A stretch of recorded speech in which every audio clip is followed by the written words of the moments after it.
Ever get that like spine-tingling feeling? Something Right. happens and you just can't explain it. Yeah. Well, that's what we're diving into today. Oh, cool. Stories from Morbid's listener tales. Okay.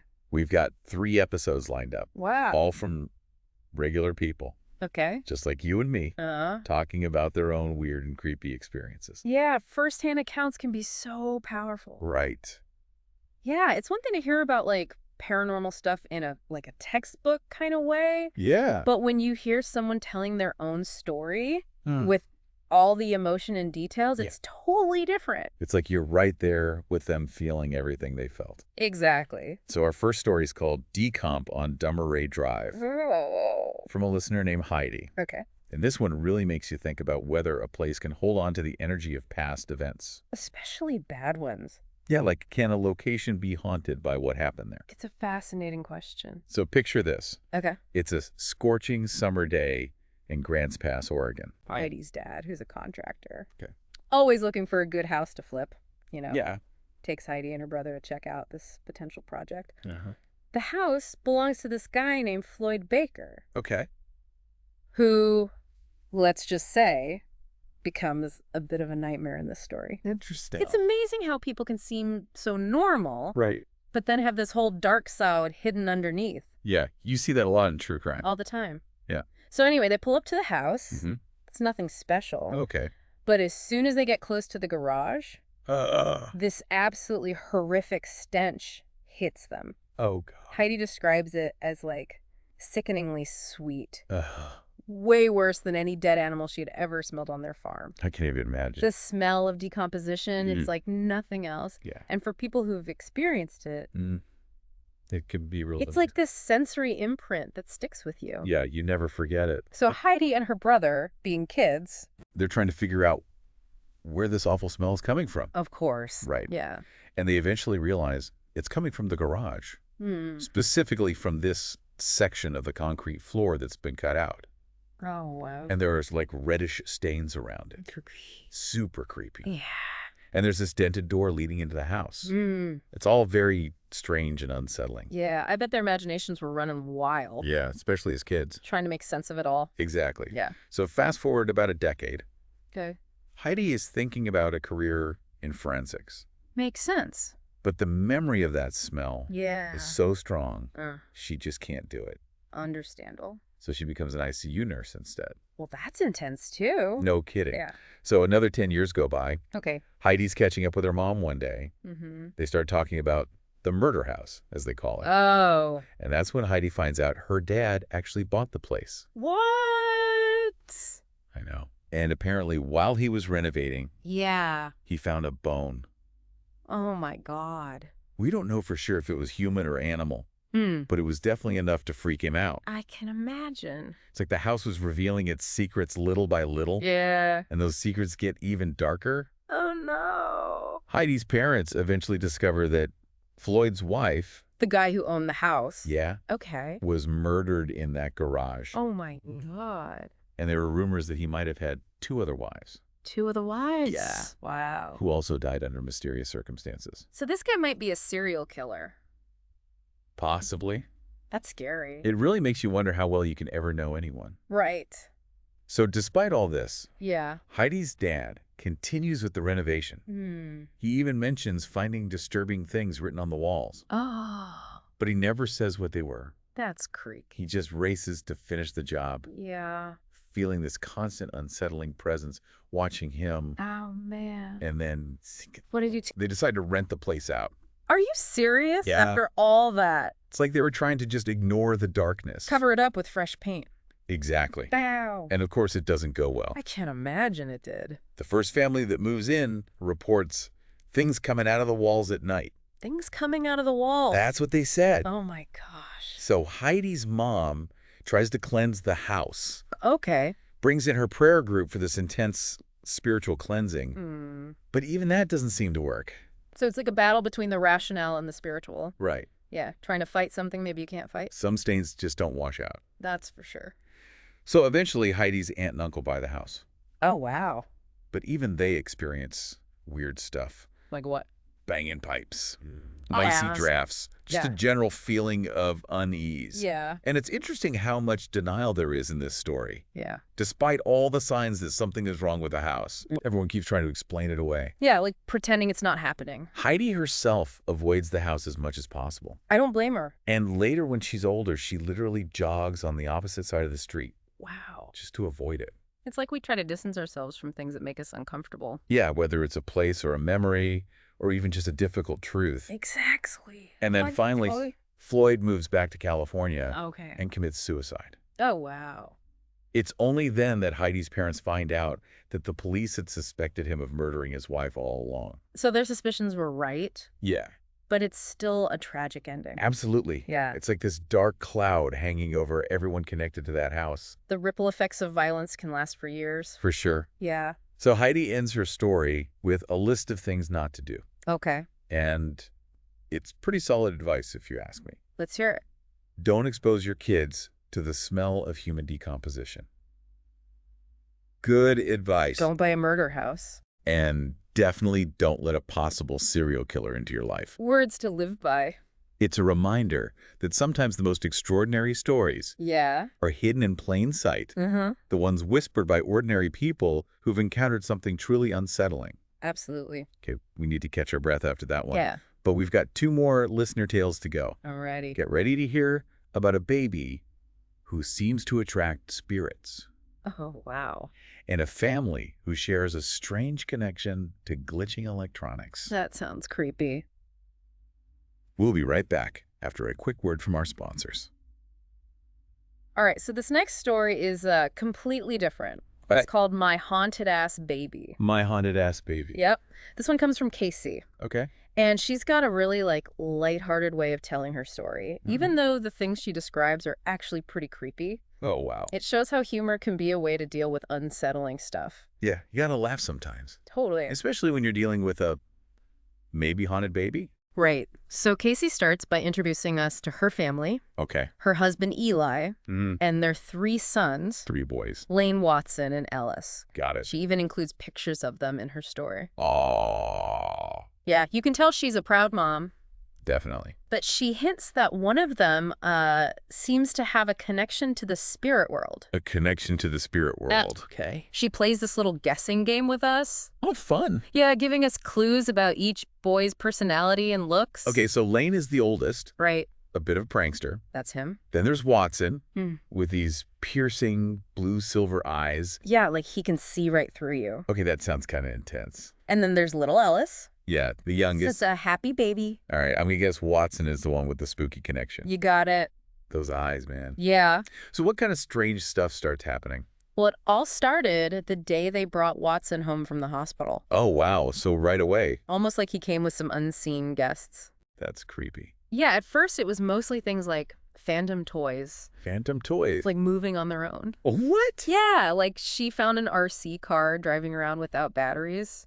No. Toys lighting up in the middle of the night. That's weird. Yeah, I mean, you could maybe explain that away. Right, like a misplaced battery? Exactly. Or an older brother messing around? But as the weeks went by, things got weirder. Weirder how? Kitchen cabinets started opening and closing on their own at night. Oh, no. Yeah, she's like living in a horror movie. I'd be sleeping with the lights on, for sure. And then it gets even stranger. Okay. Casey's great aunt.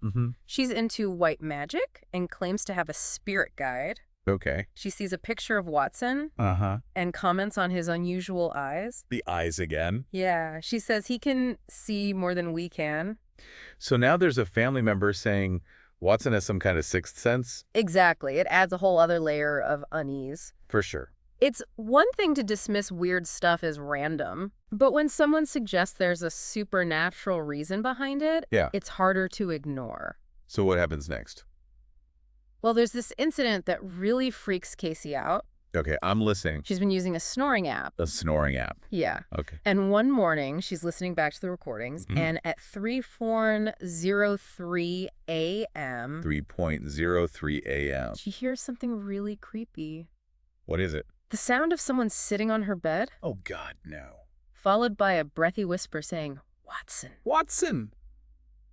Oh, my God. It's terrifying, right? It's like someone's trying to connect with her baby. Exactly. Like, it's intentional. So what does Casey do? Well, she doesn't just brush it off. She confronts her husband, thinking maybe he got up with Watson during the night. Makes sense. But he denies it. So then what? So she does what any sensible person would do in this situation. What's that? She contacts a medium. A medium? Yeah. Wow. She's trying to figure out what's going on. Makes sense. And what it means for her son. So what does the medium say? Well, the medium actually offers some reassurance. Reassurance? Yeah, she senses that the spirits around Watson are mostly harmless. Okay. Family members drawn to him because of his sensitive nature. Interesting. And get this. What? It turns out Casey's great-grandfather had a twin brother who died young. Okay. And his name was... Don't tell me. Watson. No way. Yeah. That's a crazy coincidence. It could be just a coincidence, but it makes you wonder, like, maybe there's a connection between Watson and his namesake. Yeah, that would explain why these spirits are drawn to him. Maybe. So do they try to, like, talk to the spirits? Well, Casey and the medium set some boundaries. Okay. Asking the spirits to respect their space and let Watson sleep. I hope it worked. And for a while, things seemed to calm down. Okay, good. But then there's the mirror incident. The mirror incident. Yeah. Casey's cleaning the mantle above her fireplace. Okay. And she notices something written on the mirror. Oh. The name Watson. Oh. Scrawled in this, like, waxy substance. That's creepy. Like, that. Who could have done that? It's a high mirror. Right. So neither her husband nor her oldest son could have reached it. And they both denied writing it. Yeah, so that leaves a pretty unsettling question. Yeah, who or what wrote Watson's name on that mirror? It's like something out of a horror movie. Sometimes things just don't have a rational explanation. So what does Casey do? Well, she turns to a practice that's been used for centuries to cleanse negative energy. Okay. She smudges the house with sage. Sage. Mm-hmm. Okay. It's supposed to clear the air. Does it work? It seems to help. Okay. For a while, anyway. Okay. But Watson still has trouble sleeping in his own room. Poor kid. And he tells Casey some pretty disturbing things. Like what? He says he sees monsters. Oh, no. And claims that Casey isn't his real mom. That's heartbreaking. Yeah. And a little bit terrifying. It makes you wonder what's going on in that little boy's mind. Right. Like, is it just his imagination? Anymore. So then there's the orb. Oh, yeah. You mentioned that earlier. So Casey includes this video of Watson in her story. Okay. And you can actually see this orb-like shape seemingly coming from his head. Coming from his head. Yeah, it's quick. Yeah. But it's definitely there. What is it? That's the thing with these kinds of stories. Yeah. They leave you with more questions than answers. So how does Casey's story end? Well, she says that Watson has grown up to be a kind, handsome boy. Ah. And only a little haunted. Only a little haunted. Yeah. I love that. It suggests that maybe we can live with the unexplained. Yeah. Even find some humor in it.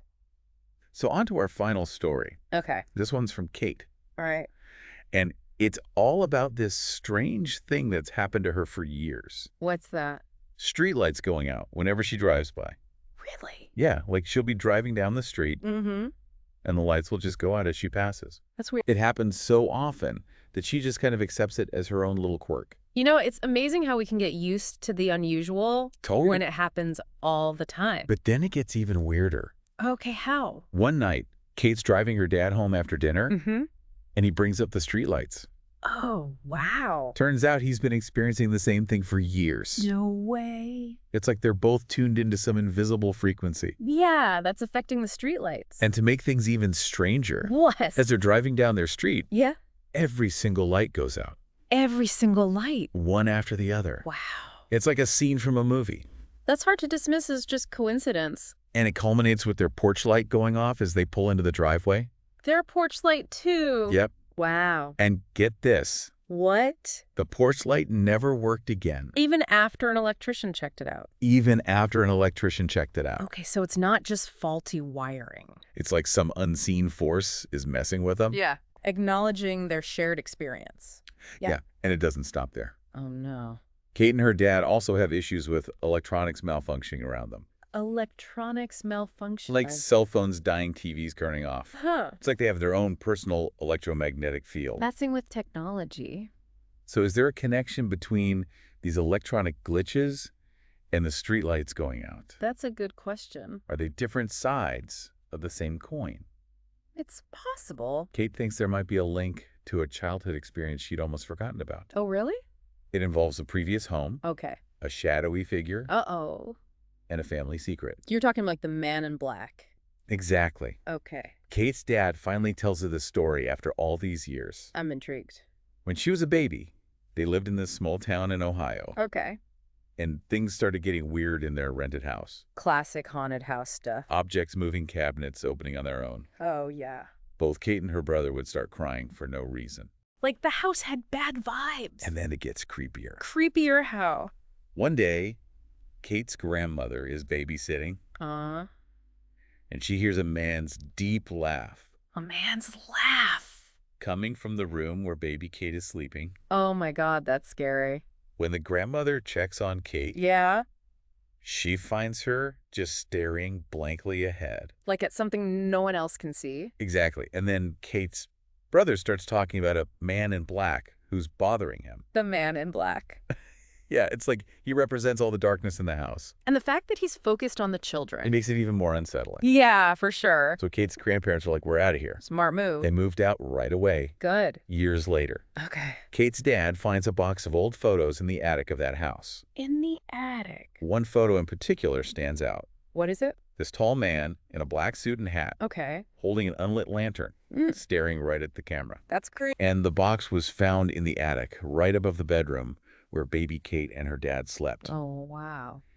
So Kate's theory is that this man in black is somehow connected to the streetlights going out and the electronic glitches. Interesting theory. Like maybe they were haunted by him after sharing a room with this photo. That's a possibility. Like a lingering energy from the past. Manifesting in these weird occurrences. But are these glitches just a nuisance Yeah. or something more meaningful? Like a way for her dad to connect with her after he passed away. Kate chooses to believe it's her dad saying hello, That's sweet. especially when it happens while she's watching Jeopardy. Jeopardy. Yeah, a show they used to watch together. Oh. She even jokes that it's him getting the last laugh when the antenna glitches and prevents her from answering a question. That's funny. It's like finding humor and connection in the midst of loss. Exactly. So Kate ends her story with a mix of chills humor and hope. Hope. That the unexplained might be more about love than fear. I like. These listener tales are really something else. Yeah, they are. They give us a glimpse into a world beyond our everyday understanding.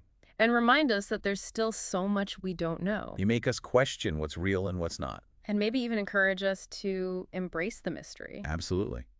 So we'll leave you with this. Okay. If you could have one unexplained experience definitively answered, what would it be? That's a good question. And why? Yeah. Let us know in the comments or on social media. We'd love to hear your thoughts. Thanks for joining us for another deep dive into the strange and unsettling. Yeah, this was a good one. We'll see you next time for more explorations into the mysteries of the world. Sounds good. Stay curious, folks.